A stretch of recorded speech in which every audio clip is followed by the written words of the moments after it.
各位观众朋友，大家好，欢迎收看5月7日AM新闻，我是嘉豪。今日新闻特殊台头先就来报连载。国内伫今仔日增加一个本土病例，是诺富特饭店员工。另外，疫情指挥中心宣布讲，对初十开始65岁以上民众会当去做疫苗。行政院拍算要推动红某会当做会由 A 流停电贴，也对6成增加到8成。另外，也要扩大人工怀胎补助。中国又搁要人偷渡过来咯，初时早起伫咧金门抓到一个中国查甫人，5天以来已经2件偷渡案，也引起国安单位注意。新闻一开始，咱来关心国内疫情消息。国内在今仔日增加12个境外一个本土的武汉肺炎确诊病例。讲到这个本土病例是诺富特饭店工程部员工，也因为业务的需求，常常会甲进前染病防务主管接触到。另外，疫情指挥中心也宣布讲，对初十开始开放国军、国安单位相关人员，以及到65岁以上的民众会当去做 AZ 疫苗。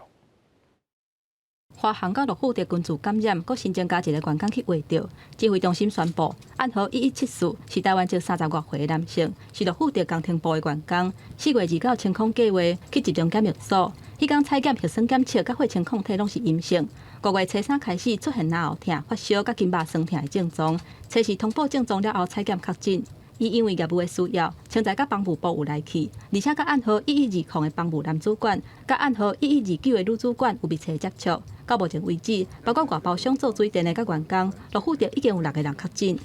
一定时间的没有防护的接触，那样的密切接触就有人传人的可能性。除了本土病例，国内嘛新增加12个境外移入的病例，是为菲律宾、越南，还有印尼带病入境的病例，因拢有登记前3天来检验阴性的报告。不过，煞搁伫咧检疫期满进行采检确诊。针对这点，指挥中心表示，除了考虑检验报告是真是假以外，还搁要判断个案，若是伫咧潜伏期的时阵登记，前3天是验袂出来的。另外，若是确诊者的CT达伫30以上，就可能早就已经感染，因为伫感染了后的3、4个月，检验结果可能有当时阴性，有当时阳性。去年10月6号就有22例的境外移入啊。那所以从10月6号到现在，今天的境外移入个案是比较高的。根据指挥中心统计，目前国内 AZ 疫苗也有24万剂，为了降低疫情拓开的风险，为5月初10开始开放军人、军事机关、国安单位文职人员、甲65岁以上的集会人来做疫苗。韩国还是以 AZ 打的比较多那这样的有打跟没打的这些长者里面，发现说打1剂的 AZ 就保护力就可以达到86%了。华航机组员的清零计划嘛正式启动，为初6开始，华航远途的航班，机组员返来台湾了后，要实施5天的居家检疫，加上9天加强版的自主健康管理，而且采检5届。要若底度的航班，机组员是要伫14天一般自主健康管理的期间，加强做采检2届。但是中强调讲，这个方案对华航的营运一定有影响，不过已经选择影响详细的方案。目前这个计划暂时未伫其他的航空公司来实施。记者综合报道。诺富特饭店发生群聚感染事件，饭店有申请2馆加做防疫旅馆，不过1馆的部分是无申请，煞加做国内航空机组员的居家检疫场所。外界也伫咧质疑讲，一般旅客和机组员南山带做伙。观光局今仔日也针对着这款的情形，甲饭店发15班。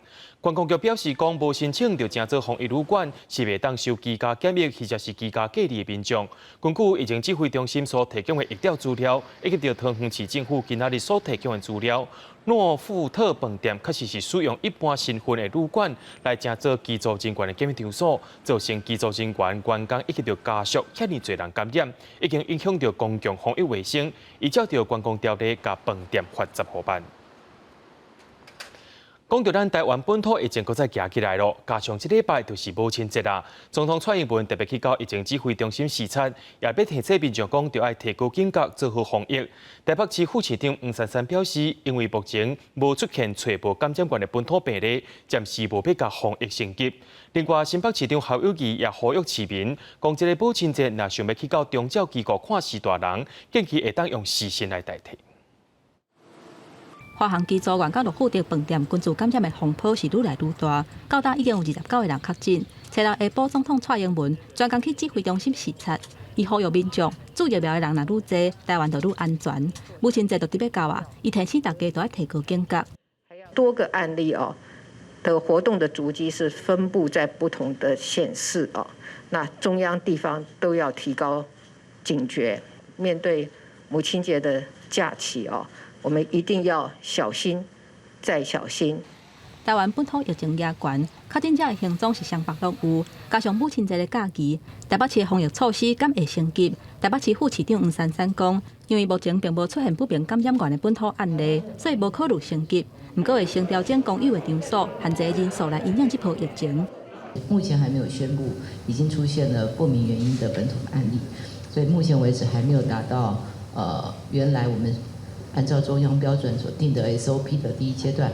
但是，就像部长说的，现在可能已经都在边缘，所以我们也会预做准备。那接下来我们会责成各局处在各公有场馆的部分来做所谓容留人数的下修。各公有的场所限制的人数，台北市府按算上紧后礼拜3的公布，嘛会加强稽查8大类的场所，室内就是实联制，室外就是总量的管制，禁止袂食食的单位，而且喙暗拢要挂好好。新北市长侯友宜伫咧视察土城的长照中心的时阵，呼吁母亲节探视尽量以视讯来代替。中央已经限制长照机构探视停止到5月17号，很多人没有办法跟妈妈能够探视而近距离接触，必须要采用视讯或电话的方式来问安。希望甲防疫做好，新北市教育局宣布，沙丁堡、蘆洲、中和甲永和4个行政区5月20日进前，6间国中甲国校校庆活动爱停办，其他地区的学校办校庆活动的时阵，嘛爱做风险的评估，缩减办理的规模，莫有假实的活动，而且落实防疫的规定。记者综合报道。讲到印度疫情继续伫咧滚价，咱台湾驻印度代表处就6个人确诊，其中1个人佫变做是重症，目前也正咧安排送回来到台湾治疗。另外，外交部表示，特交是外交手段，目前是透过旅行社去包机，交保家己开钱坐飞机转来。目前已经有80多人报名，按算5月中过后就会转来。印度疫情继续严重，根据外交部统计，伫印度交民甲台商有20人确诊，驻印代表处也有6人确诊，包括2名驻外人员甲4名雇员，有1人状况严重，当安排后送司机。讲是无积极安排特交，引起外界质疑。外交部澄清，特交属于外交手段，即马日航也有航班，目前已经安排包机接回想要转来的侨民。撤侨是透过外交的一个手段哦，把这个旅居在国外的侨胞啊。把接送回来，这是政府要负责任的。就目前印度的情况来讲，我们是协助这些有意愿要回来的、希望回来台湾的这些侨民、侨胞啊，来提供协助。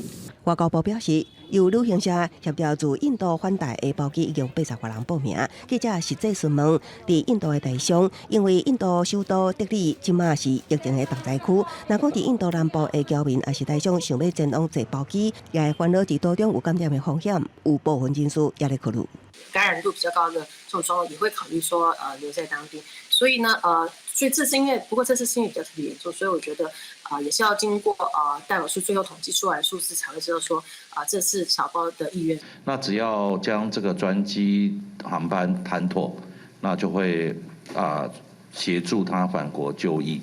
那医疗体系的部分也已经准备好。根据了解，印度包机有希望伫5月下旬返台。即马驻印代表处1人确诊，已经宣布全体提出办公到5月14。印度第2波疫情爆发以来，当地国员大数环境密集，特别风险悬，已经要求国员停止上班。另外，印度政府提供咱个驻印代表处职员甲管小组疫苗，也毋过最近因为严重欠疫苗，目前是暂缓注疫苗。记者综合报道。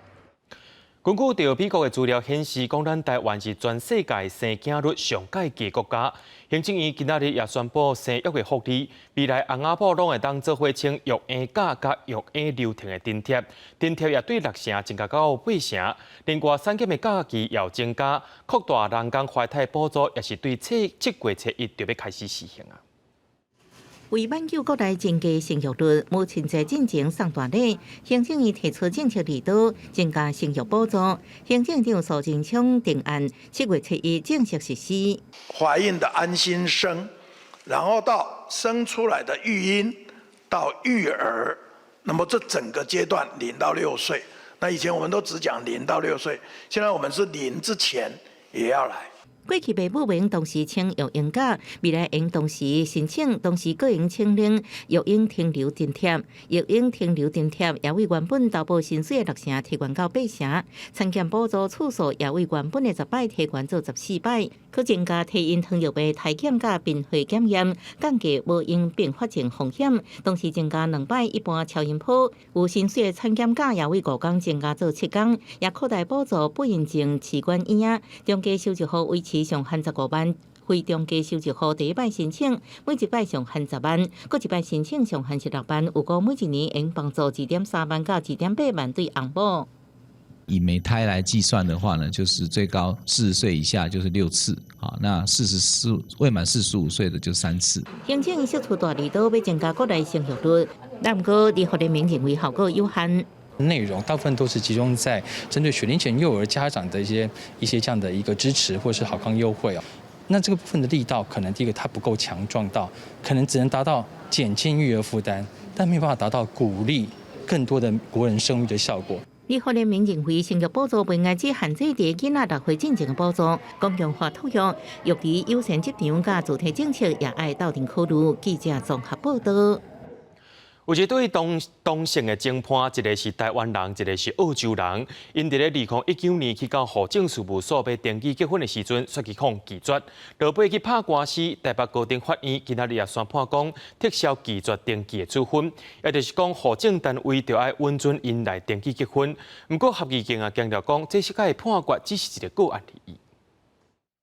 为澳门来的阿姑看到正港的台湾人献祭的手，心情是真欢喜。这对无共国家的同性伴侣，想要结婚，却一直拄着阻碍。2年多进前，因去户政事务所要登记结婚，却去户政机关拒绝，所以决定提告。台北高等行政法院审理了后，初六宣判撤销原底拒绝登记的处分，户政单位就要核准因登记结婚的申请，创下台湾下国同婚诉讼头一个全部胜诉的判决。今天当然是非常开心。那我觉得经过2年多，那终于有一个结果。那对于我们的生活上面，对我们的婚姻上面是一个很大的肯定。为什么身为台湾人，我还是没有办法结婚？只因为我的另一半是外国人。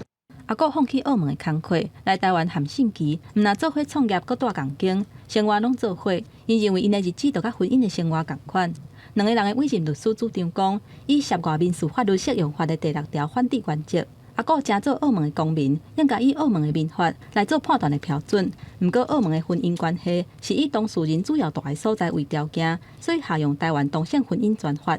虽然官司有拍赢，不过法院合议庭是强调讲，这个判决是个案，并不是所有涉外婚姻拢会当登记。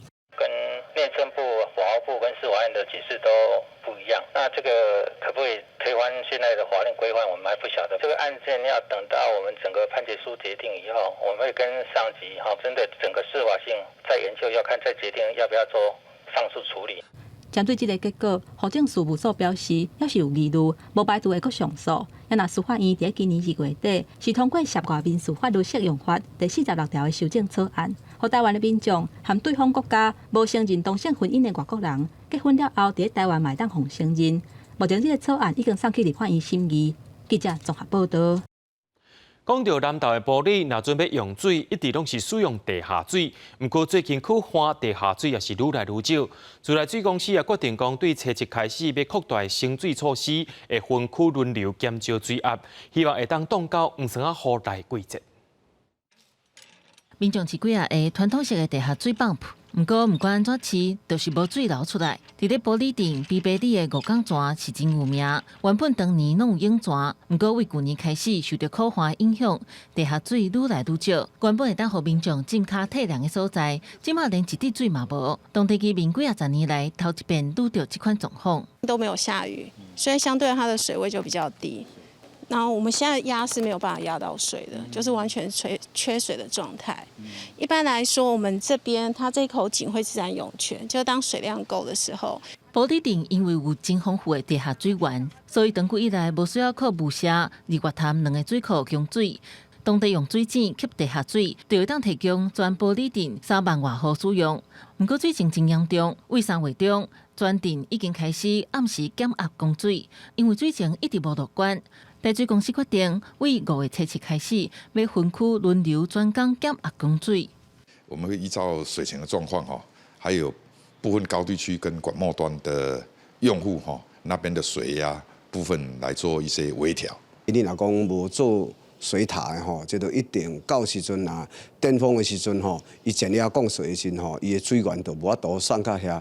台水公司表示，目前玻璃镇每天平均的供水量已经降到大约25000吨，不过用水量却需要27000吨。放假的时间欠水情形更较严重，所以才会扩大来实行减压供水。不过，若是可怀现象持续无断好，每天的供水量比需要的水量8成更较少，欠水措施伫6月份可能会更较严格。记者综合报道。虽然讲今年头一阵黄山啊雨已经来，不过却是无啥雨水。气象局表示是受到强烈副热带高压的影响，若要来落雨可能该观察。另外，国花中央灾害应变中心宣布，水情灯号目前是无变动，也强调讲黄山啊雨的雨水无乐观。不过，找水源的部分按算到6月底，每天会当增加52万吨的水。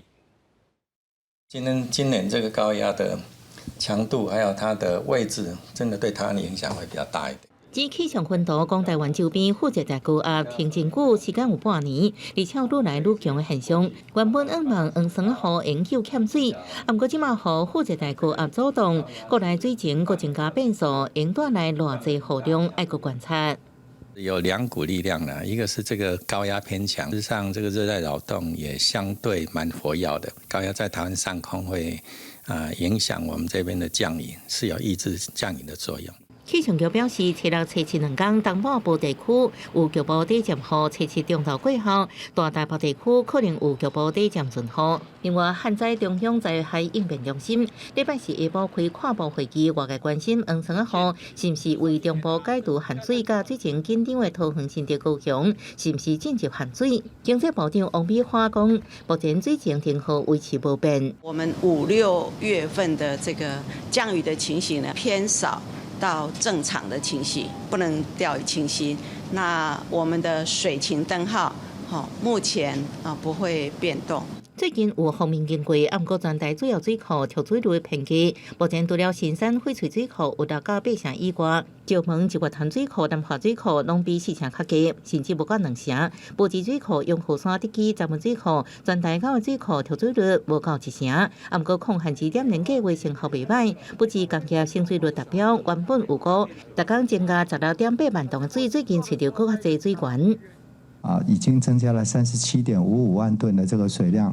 我们到6月之前，我们会增加到每日52万吨，这是原来预定目标的这个3倍左右。气象局统计，到今年4月中为止，西半部地区落雨量是观测记录以来上低。虽然今年主要梅雨季在5月底、6月初，不过因为副热带高压增强，落雨量依然无较乐观，民众水也是欠利用。记者综合报道。对着阮的镜头来看，在地上大条，这是早起4点多，伫金门北边的海峡，找到一个20多岁中国查甫人，想袂到伊是使用树链准备偷渡入来，甚至讲是要投向自由。这已经是5天以来第2站的偷渡事件，也引起国安单位的关注。刘委会表示，讲这一切拢会依法来处理。会当看到一名中国籍的姓江查甫人为长宁船落船了，一路杀着长宁船行到岸边。海巡人员已经在等候，准备将人逮捕。你现在非法入境哦，依法将你逮捕。海巡人员清查20多岁姓江查甫人，发现伊的行李箱有行动电源、手机、银行卡，也阁有熟地肉水饺。伊讲，家己车是为福建厦门过海小丁岛出发，到大丁岛了后，一路用手飞船，前往离大约5公里的金门三西山海边。被3点外钟，透早4点50分，和金门北面海峡花际雷达发现，佮透过红外线热影像系统比对，海巡单位派员准备顺利抓人。我们在金门北面海域发现了一艘可疑的目标光点向岸际航行，随即我们通报了线上的巡防艇及岸际的巡逻能力，前往附近进行查。像里村有红彩头顶的鸡仔，查甫人讲像里村是伫土堡买的，因为这都发生中国查甫人驶军轨像里村为福建头渡台中港码头，并对吴港出现两件中国偷渡客驶像里村想要入境，理由拢是刀喷自由传出已经引起国安高层重视，分析背后敢是有政治操作。刘伟辉指出，海巡署严密监控4号为海峡，对偷渡客的依法严办。红外线、定时级巡逻等方式加强查缉，强化征收能量。一经查获偷渡个案，都依法严惩。偷渡人士上岸之后，他们的行为还有他们甚至上岸就要跟路人求助要便当吃就不像一个训练有素的一个就是特工人员，或是说两栖偷渡的军事人员。学者分析，为两件个案的行为加查的装备无符合中国特工的现象。海巡署表示，但涉港查甫人完成隔离检疫期满，已违反入出国移民法、国安法等案，晚期精进调查。记者综合报道。伫咧屏东的琉球，有一只渔船号做渔顺星168号，昨伫咧乌兰皮外海靠搭，船长有对外投标警讲，规只船啊强要是沉落去啊，偏偏海面的风影无讲介稳定，海巡警官赶到现场的时阵，已经看袂到渔船啊，船顶4个人也拢全部失踪，海巡警官搜查到今，也未有任何发现。海巡顺风艇甲空勤总队的直升机半暝伫咧外海找找渔船仔的行踪。猜过暗时10点外，屏东琉球一个渔船仔渔顺星168号，伫咧高乱皮东南边，差不多9海里700严的海峡。疑似是靠搭致使渔船仔水走入去，情形真危险，海巡赶紧去救人。升起海军及空勤总队直升机实施海空联合搜寻，另由第6岸巡队派遣9车17人在恒春岸际实施协寻。目前尚未发现遇难船只及人员。因为初五暗时天气无好，海巡去现场的时阵，已经看无渔船仔的影子。船主讲，船长有10多年出海的经验，想袂到即个才打出外海无偌远就出代志。刚拄啊出港的，你才属于30多年啊吧。渔船仔顶悬有姓陈的船长因爸仔囝，还有一个台湾籍姓陈的船员，甲一个印尼籍的船员，全部拢失去联络，互家属是真烦恼。海巡顶单位是持续咧搜救，渔会嘛通知其他的渔船仔斗找人。一个翁一个囝伫顶头，那有可能就地质吧。我们有打电话联络在周边作业渔船的那个船长帮忙协寻，只是到现在都还没有消息啊。因为无收到渔船仔的坐票，甲无线电标示顶3种电子回报的信号，敢若会当靠漏油的分热，甲找到的渔具来判断因的位置，加上天气歹，海涌真强，嘛增加搜救的困难度。目前恒春维经救援协会嘛做伙来斗3工，会研究有700严海峡畅水味经验的教练，找7早起加入搜救，希望赶紧有好消息。记者综合报道。台北市公园处有一个新的规定，讲对6月1日开始禁止伫公园内面饲野生动物，若准可坑唔听食，上当会当罚到6000块。公园处表示讲，若准野生动物拢靠人饲，会失去找食的材料，甚至因为安尼生会拖伤过济破坏生态，也呼民众上好是莫家饲，这是对生态上介好的方式。公园内定看到民众也规涂骹的示威游仔饲一大阵的粉鸟，粉鸟也唔惊人，也阁有公园内碰青棍棍唔惊人挖紧，这拢是另类长期饲养之事。北市公园处指出，野生动物一旦唔惊人，也会增加互天敌掠到的风险。当野生动物挖靠另类饲食，更加会失去找食本领，甚至过度繁殖，影响环境生态平衡。我觉得很好啊，因为本来这种野生动物不能随便喂吧。我觉得应该也是好啦，因为野生动物吃一般人类的食物也不好。对，那平常会教小朋友，会教他怎么就不要。我们用看的就好了。为了避免另类饲食破坏动物本能，随意饲野生动物的行为6月起，台北市要开发啦。台北市公园处新规定，未来伫北市公园发现民众饲野生动物，头一摆先看到，第二摆看到唔听的人，将开罚1000以上6000以下。那记载互雇主，将请警员强制开单。野生动物它会丧失它求生的本能。然后它也会迅速的繁殖，然后超过环境的负荷，给它的那些面包或是这精致化的食物，其实是不适合这些野生动物来食用的。不喂食才是对生态是最好的方式。根据野生动物保育法规定，野生动物记的是一般状况，应该生存伫栖息环境的食灵类、鸟类、爬虫类、鱼类等等动物。讲自身规定拢禁止饲食，对饲流浪猫仔狗仔无伫这个限制。记者综合报道。讲到即马是鸟仔类生团季节，伫高雄市立动物园最近收到5只猫头鸟的鸟仔囝，拢是民众捡到，好心送到动物救援单位。兽医表示，大部分的猫头鸟仔囝是当咧学飞，才会对鸟兽顶头落落来。动物园也训练因会晓学飞了后，就会甲因野放啊。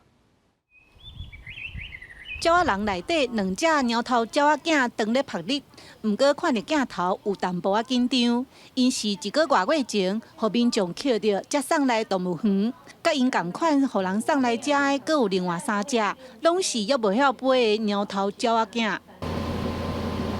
186。保育员逐工替因磅重，准备带这3只鸟仔囝去外口活动。我拢会带去。较小可大的空间，我会去看伊的活动，然后伫即个过程中，我会去评估它伊有法度顺利的飞去伊的迄个起架无，还是伊即马飞行的状态有不平衡的无。带鸟仔运动、训练飞行，是为着以后放线做准备。其实这5只猫头鸟仔拢真健康，其中有2只是藏伫电箱内底发现。兽医表示，民众好心甲要袂晓飞的鸟仔送救援，其实做法无正确。因为他们需要青鸟带他们去学习怎么样子捕获食物，怎么样子飞行。但是如果你今天你是中断了这个过程，他没有人可以学习，他们在适应野外生活上面就会很辛苦。毋但猫头鸟，伫南投嘛有2只婴仔落落来，互人捡去野生动物急救站。2天了后，因嘛互人送倒去鸟兽，甲爸母团圆。这个时季，这种捡到鸟仔囝的案例真多。救援单位认为，除非鸟仔囝伫危险的所在，若无上好甲伊留伫现场，也是放伫树枝顶悬，毋通互伊找无爸母。记者陈嘉文赖伟做高雄报道。国际上要紧，头起先咱来关心全世界疫情。讲到印度疫情是继续伫咧拖，一日增加超过41万人确诊，要到4000人死亡，也一直伫咧破因的记录。印度防疫官员也发起讲，即届疫情可能是甲双重变种病毒株有关系，而且也有公卫专家警告讲，印度逼出第3波疫情已经是无法度挡啊，也呼吁因的政府就要量早做准备。印度第一大城孟买车牌规定，上线体验上新推出的疫苗得来速，为老大人伫车顶做新冠疫苗，安全佮方便。印度疫情无等好，根据卫生部数据，过去24小时新增加超过41万确诊，死亡人数接近4000人，双双打破上悬纪录，超过2100万确诊，23万外人死亡。BBC 引用印度防疫中心官员报道，印度病例数较悬地区，病毒检体拢检验出 B.1.617双重变种病毒株，有可能甲最近第2波疫情有关系。不过现阶段依然无法度完全确定。工会专家警告，因为病毒依然有高度传播，印度爆发第3波疫情也是无可避免，只是时间早晚的问题。A phase 3 is inevitable, given the high levels of circulating virus, but it's not clear on what time scale this phase 3 will occur. Hopefully, incrementally, but we should prepare for new waves. 印度疫情甚至关加到伫英国举行的7大工业国集团 G7 外长会议，因为虽然印度毋是 G7 成员国，依然以人客身份参加，新闻到有2名参加印度官员确诊，代表团甲能全体自主隔离，各以视讯方式参加会议。全球疫情严重，南非甲印度向世贸组织提出，各大药厂暂时放弃疫苗的专利保护，希望加速全球疫苗生产配送流程。结束疫情，美国拜登政府初步正式表态支持。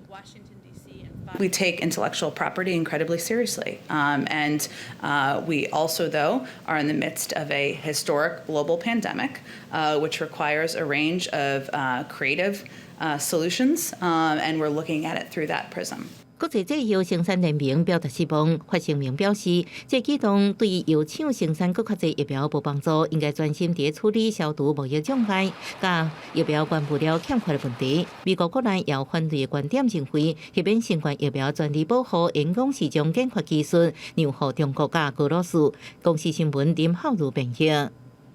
伫咧哥伦比亚的民众因为进前不满着政府伫咧疫情期间要搁加扣税，发动反政府的抗争，目前也已经进入到第8天。就算因的总统杜克也讲已经撤回有争议的税金草案，政府依然是派军队去镇压民众，上无造成24个人死亡，89人失踪。伫哥伦比亚首都波哥大国会大楼头前，示威群众甲警方近距离冲突，水条管也是满天飞。这示威者受催泪加税影响，却未知，因为原本抗议政府征税草案，到后来针对当局伫医疗、教育甲安全政策，甲对警方暴力执法手段是真不满。波哥大一个警局都被人放火。Dos o más policías que estaban adentro de la estación y ellos salieron obviamente corriendo porque pues todo empezó a ser un caos, la gente gritaba. 老百姓、警察拢受伤，也有人失踪。国际社会谴责暴力，面对目前的混乱局面，哥伦比亚总统杜克承诺会开启对话空间，同时替家己政府派军队上街路镇压辩护。当局认为暴力原因之一是哥伦比亚革命武装力量 FARC 伫波哥大等地区部署党兵。El vandalismo extremo y el terrorismo urbano que estamos observando se encuentra financiado y articulada por mafias del narcotráfico. 哥伦比亚上头先爆发激烈抗争，是因为民众不满政府伫疫情期间搁要推动加税。虽然这礼拜进前，总统杜特已经撤回相关的草案，不过加罗暴力一礼拜以来无断好的现象。伫南美洲国家，警察暴行加经济冲击，互民众遭受不平等的态度更较普遍。这几年来，疫情重创经济之下，哥伦比亚民众听到征税更较反感。这摆示威行动是毋是伫南美洲其他国家地区引起连锁效应？国际观察员正密切注意后续的发展。公司新闻黄训玲报道。伫咧法国诺曼底地区的渔民，最近这几礼拜甲德西岛驻地政府发生渔权的纠纷，找到有几多只渔船仔去到德西岛抗议，为着要避免海上的线路受到阻碍，英国阁派出2只军舰去监控局势。位于英吉利海峡，离法国只有22公里的德西岛，有驻地政府、独立的议会甲司法机关，也毋过因为属于皇家属地，受英国政府的保护。德西岛政府按照英欧贸易合作协议要求当地来掠鱼的法国渔船需要证明因有伫当地作业的历史，才会当得到掠鱼许可执照。也毋过法国政府讲，这个新规定并无到后面沟通，所以认定无效力。海事部部长杰拉丹才是伫国会议场威胁地表示，若必要将采取保护措施，像切断德西岛的电力供给。这座总人口97000多人的小岛，95%的电力靠法国迄边的3条海底地缆。加东人政府发言人伫例行记者会，互问到敢是真正要采取保护手段，却无正面回应，只强调有决心完全执行脱欧了后甲英国达成的协议，特别是渔业方面的。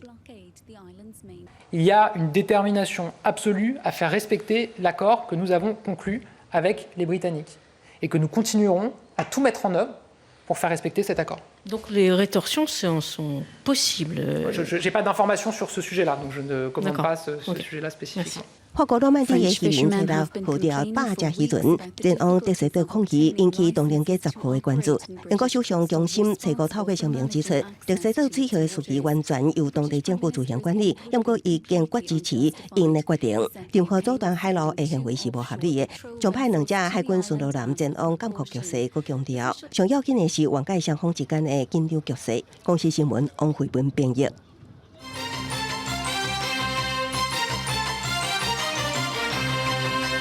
前国安局出入组长刘冠军涉嫌侵占国安灭小基金超过1.9亿，伊也已经逃亡几多年啊！国安局之前佫查到伊甲航天专案等等的机密文件，早去投靠中国。高检署顶个月也发布通知，而且根据着陆海空军刑法，盗得罪的规定，相当会当判到死刑。经国安局出入组长刘冠军涉嫌侵占国安密销基金超过1.9亿，探检方约谈进前2000年都去中国，如今21年过去啊，国安局阁查出，伊涉嫌将机密文件早去中国做间谍活动，罪加一等，涉犯盗窃等罪嫌，向国检署各犯各遭到通缉。通缉他的理由是，他有违反陆海空军刑法第24条第1项投敌啊，还有第17条第1项第2款为敌人从事间谍活动等罪嫌啊。我们在110年4月23号啊，把他通缉了。国安局发现，刘冠军当年负责的奉天东洋甲缅甸外交专案，极机密甲绝机密文件外泄中国。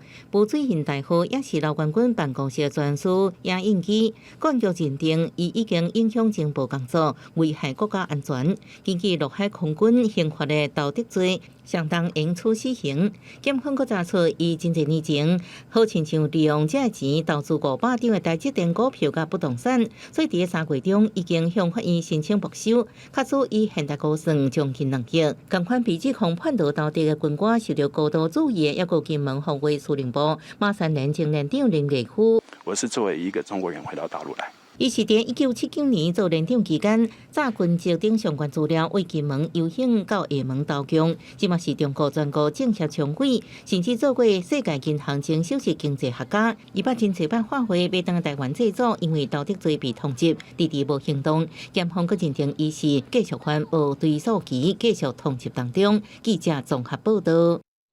伫咧英国伦敦举行的 G7 外长会议初步结束的时阵，有发表联合公报，内容是公开谴责中国就是甲人霸凌，而且支持台湾参与 WHO 甲 WHO， 也强调台湾海峡的和平稳定是真重要的。这也是 G7 头一届讲到台海问题。也来讲到 WHO 第4就要举行咯，咱台湾敢有法度参与咧？卫福部长陈时中表示，国际挺台湾的力头比英国更较大，受到邀请的机会也比较较有。G7外长会议伫伦敦举行，会后发表联合公报，也公开批评中国甲罗西亚，并且指责北京当局是霸凌者，其中更加是有2点提起台湾，包括支持台湾有意义的参加 WHO 甲 WHA， 佮强调台湾海峡和平甲稳定的重要性，鼓励和平解决两岸问题。再次表示，强烈反对对任何可能升悬紧张局势、破坏区域稳定、甲国际法治秩序的单方面行动。这也是 G7 头一摆公开提起台海问题。首度纳入这个 G7 都是重视台湾海峡和平稳定，并且表达对于台湾的一个强劲的支持。那外交部我们表达高度的欢迎跟诚挚的感谢。比以往都大了哈，比前面这3年的期待大。我们只能说有这样的期待，然后尽量的联系。这也是继续美日峰会联合声明，关注台海了后，再度有国际公布公开表态支持台湾。学者分析，美国政府即马是积极寻求国际盟友的支持，也和国际抗中挺台定线有扩散的趋势。所以背后可能也是反映出美国还有一些美国的伙伴跟盟友们对台海形势的一个关切跟关注的程度是持续的增加当中。针对G7外长联合声明，中国官方媒体《环球时报》批评拜登团队是讲一套做一套，煽动美国社会甲西方世界对中国的敌视。伫新疆、香港等围攻中国，比川普的政府更较超过。经过华盛顿夸大中国的挑战，结判对抗是战略损毁。记者综合报道。昨政府宣布注疫苗假是要鼓励民众请假去注疫苗，不过头家无一定爱付薪水给员工。今仔日就真侪医护团体做伙发表声明，认为唔付员工薪水等于是扣薪水，既然安尼生就请病假，还佫半工的薪水。指挥官但是中也回应讲，经过评估，只有6%到7%的人需要请2工假，才决定讲无薪水的做法。不过最近会甲劳动部来讨论，透过增加病假的方式来解决问题。疫苗注射假正式上路，啊，毋过头家仍免付薪水，比病假只付一半薪水较歹。反倒等的公务人员说毋免被扣薪水，民间机构恐惊真歹比照办理，引起民怨。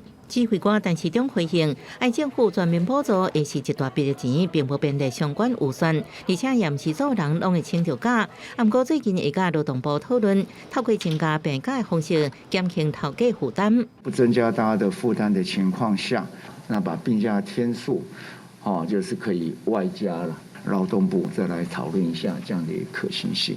面对头家延免付薪水的争议，台北市医师职业工会、台大病院企业工会、台湾护理产业工会发表联合声明，认为即卖劳工请假规则已经有病假扣半薪的规定，指挥中心特别制定的疫苗注射假，反倒带予头家延免付薪水，甚至可能连病假拢无法度申请。很多的医院主管，他可能为了成本的考量，他就是直接要求你去打疫苗的人，你通通都是去请疫苗接种假，你为什么要去请病假？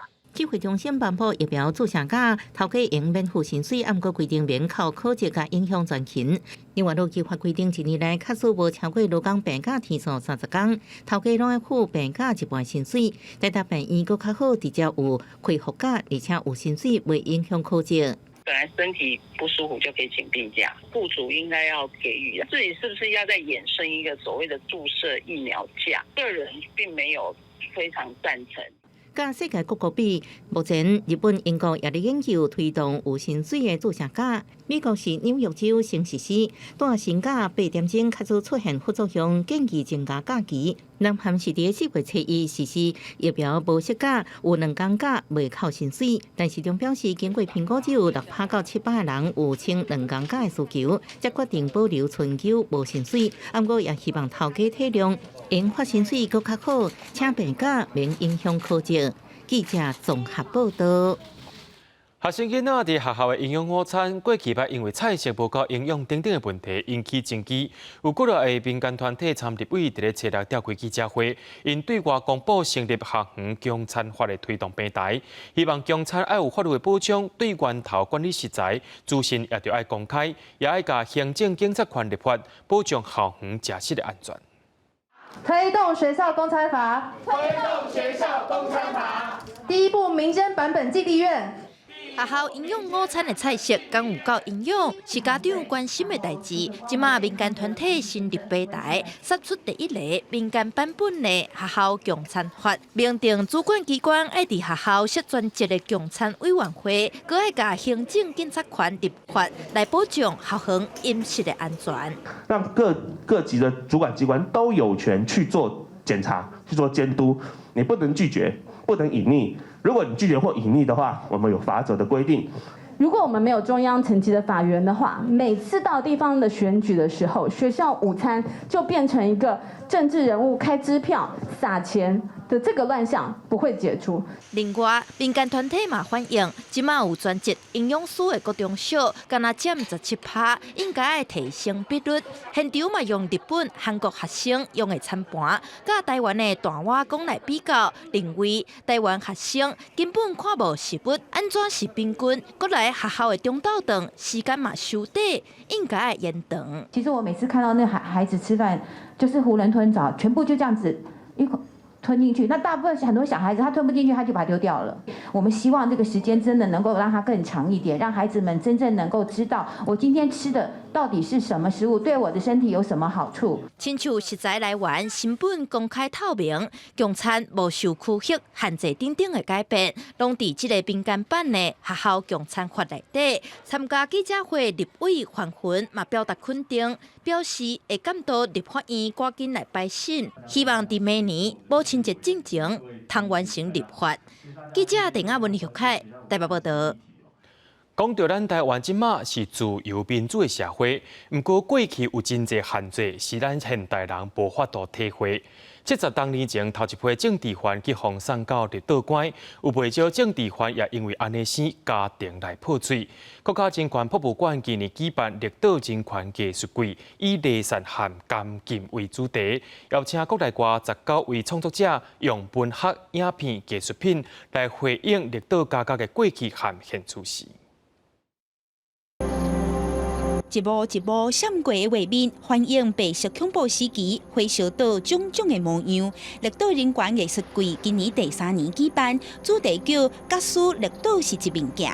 主视觉这张相片，就是人权甲艺术奋斗者欧阳文前辈伫咧绿岛关12年期间所翕的。苦难拢过去，因为阮爸爸迄当阵翕的相吼，伊拢头翕冒着生命危险拍摄50年代绿岛的风情民俗嘛吼。6月18来去吼，好啊，把个故事讲互这少年听啊，因少年哦，经过对历史无了解啦。70年前，杨国武就是头一批奉送去绿岛关爱的政治犯之一。今年国家人权博物馆以离散甲监禁做主题，包括日本、印尼、香港国内外计共19组创作者，对绿岛边缘的地理位置出发，拍片创艺术品，回应边缘政治下的人权议题。台湾的社会原来有真侪小可无公平的所在吼，啊，原来有一寡人权的议题，哦，原来是存在啦吼。啊，这个部分，阮希望讲过去白色恐怖的历史，啊，甲今仔日来做一个对照。计共22件的作品含一系列的艺术工作坊，艺术季对5月中旬开始展，未展4个月，希望绿岛正做一物件，对照过去和现在人民的生命情景，以艺术做底底，再现70年前的历史。记者民警曾派文新北报道。人讲天顶上水是天星，人间上水是友谊。用天文学做学校特色课程的嘉义市南潭国小，伫咧1998年成立天上天，以及着天千里镜设备，学校嘛拍拼推广天文教育，为着要互学生囡仔伫咧学习天文知识过程，顺续了解台语的使用，学校即马也邀请台语老师替学生规划用台语文的天文课程。金乌落来了后，伊要搁提示，哎呦，伊会记只讲伊是早12钱出来啊，啊那无。台语老师伫台顶讲后个写一个故事，说明日头为虾米伫故事内底合作金乌了后，刷来嘛准备要小改今仔日上课的主角太阳。那个太阳一次只能出去一个，可是他们很想出去玩，然后就全部一起出去了。后来是。后羿射掉9颗太阳。有看到物件无？这届有看到无？有。哦，你目睭较好。你目睭较好。除了伫室内上课，嘛有互囡仔伫室外实际观察的课程。嘉义市的南潭国小以天文科学来做学校的特色教育，毋但逐礼拜拢有安排天文科学课程，阁有专业的天文设备，互囡仔会当有完整的体验教育。嘉义市对天文教育这方面，拢以咱南潭国小为主，来这天文台来做一寡课程的开发，以及着观察天上的变化所以无共款的课程，互囡仔有无共款的学习甲研究。天文台就是咱一个使用的真好的工具安尼啦。有谁知道太阳黑子的台语怎么说？为要互囡仔会当伫科学的课程当中会晓使用台语。南潭国小结合台语文甲天文科学，规划台语文的天文学课程。老师透过故事、实验等方式，互囡仔会当运用伫生活当中。因为我感觉讲，咱当然这个天文是阮南潭国小的特色嘛，天文爱教着。毋过咱若讲一寡俗言语的话，咱会使甲咱生活当中的一寡话嘛带入来，或者囡仔会使学搁较侪母语。你准备的是啥物？当官四号线。这什么意思？你敢知？就是寒天愈冷，愈袂落雨。这是你家己去找，还是厝内人甲你讲的？厝内的人甲我讲。厝内人甲你讲。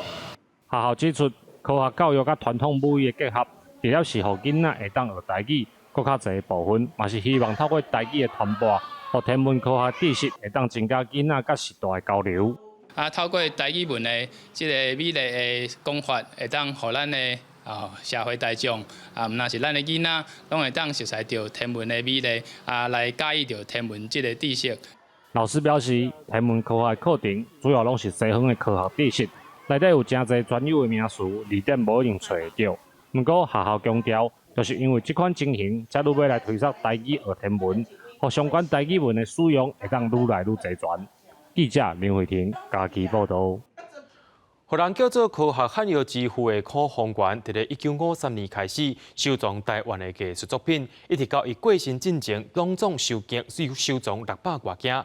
台湾英国也无美术馆的时阵，伊徛出来支持艺术创作，伫台湾留下真侪珍贵文化资产。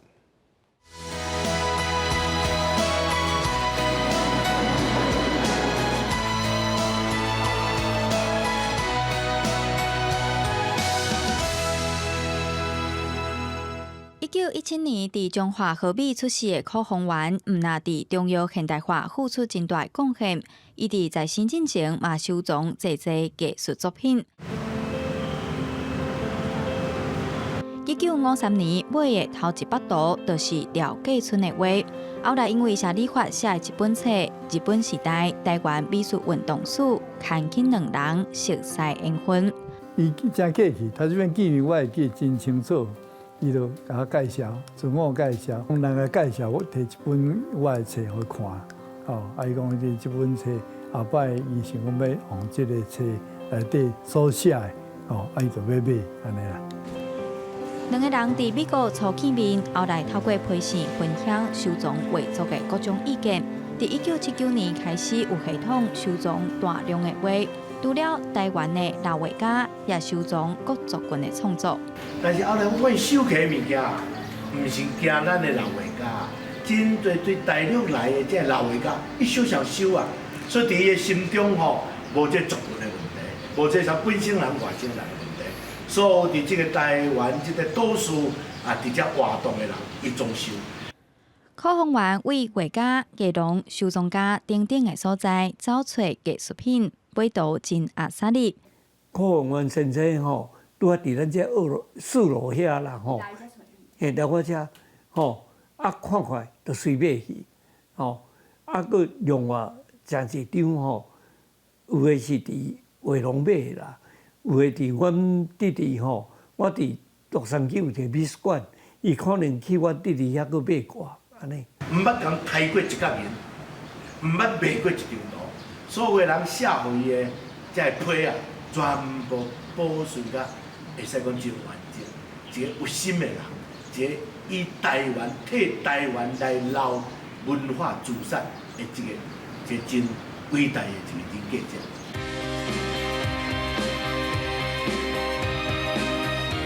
药物医人心，文化治人心。柯宏源博士秉持这个信念，收藏台湾画家的作品。伫早年台湾经济、政治局势也充满变化时代，让台湾的艺术品有所归属，用自身的力量守护台湾的艺术史。记者杨淑静、张学水台南台中报道。伫咧非洲有一个妈妈，伊本地掠准讲，伊一体生7个，想袂到有9个婴仔，而且拢真健康。目前也等咧等待检视世界纪录来改认证。医疗中心内底保温箱倒着一个搁一个红婴仔，每一个红婴仔皮肤拢红光光的，连因的妈妈拢是同一个人。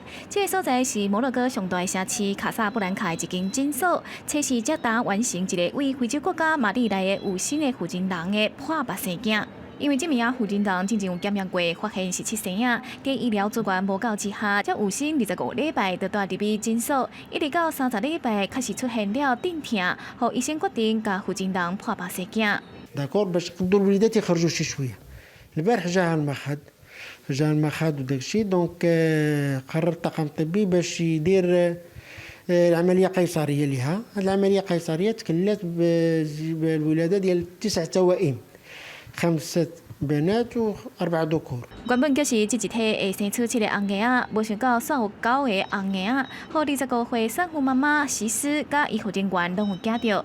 29个红婴仔出世重量都伫500公克到1000公克之间，虽然身体一粒仔囝，也毋过身体状况真健康。الحاله ديال الام كانت شويه صعيبه في الاول لان كان الريسك ديال كان النزيف كان بريفيزيبل لان كنا عارفين واش يقدر يطرا في لا طاي ديال الرحم ديالها اللي كبر بزاف. 好在在第1号人员救治之下，胡振东的状况嘛恢复稳定，只是到生仔顺利出世，佮活落来案例是非常罕的看到的。更是世界纪录内底目前上悬的纪录保持者，是2009年由美国的苏莱曼一个生了8生仔的早产红婴仔，即马更是世界纪录机构单日确认产妇人甲红婴仔出世的状况，若是确认了后，会认证创下新的金氏纪录。关心问题是同朋友。所以来带观众朋友来了解明仔载天气。讲到明仔载，台湾东部含金门会落底阵雨，过到了后，台北含西半部山区会落西北雨，其他地区是侪云到好天。明仔载天气是好也是歹，做伙来看预报您就知。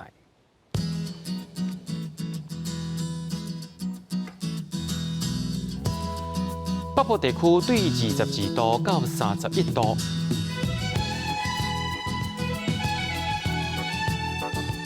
中部地区对23度到33度，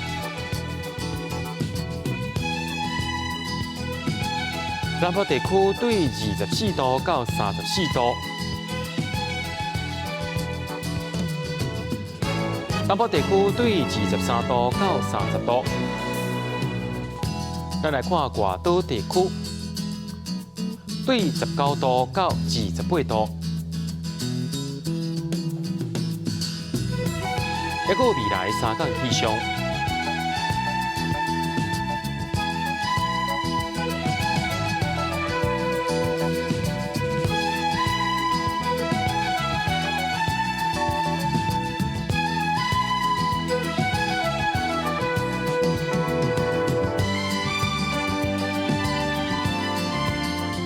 感谢各位观众朋友收看今日 AM 新闻，我是嘉豪，咱明仔载同一时间再会。